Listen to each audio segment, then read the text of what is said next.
जटाधारी बने के त्रिपुरारी बने के चले आना, भोला जी चले आना।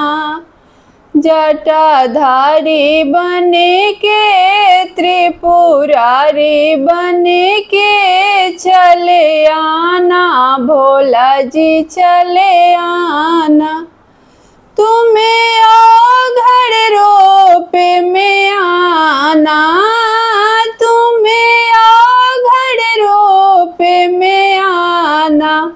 भूत साथ लेके मुंडे हाथ लेके चले आना, भोला जी चले आना।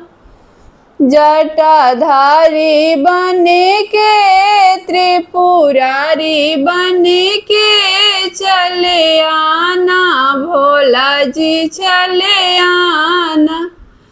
तुम्हें भंगिया रूप में आना, तुम्हें भंगिया रूप में आना।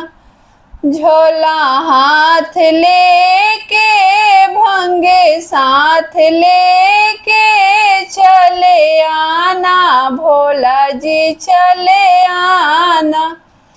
जटाधारी बने के त्रिपुरारी बने के चले आना, भोला जी चले आना। तुम्हें जोगिया रूप में आना, तुम्हें जोगिया रूप में आना। डमरू हाथ लेके नंदी साथ लेके चले आना, भोला जी चले आना। जटाधारी बने के त्रिपुरारी बने के चले आना, भोला जी चले आना। तुम्हें मोहिनी रूप में आना, तुम्हें मोहिनी रूप में आना।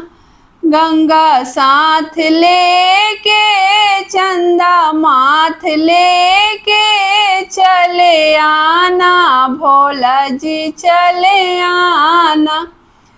जटाधारी बने के त्रिपुरारी बने के चले आना, भोला जी चले आना।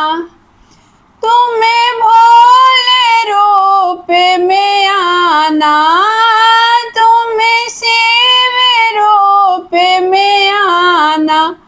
गौरा साथ लेके त्रिशूल हाथ लेके चले आना, भोला जी चले आना।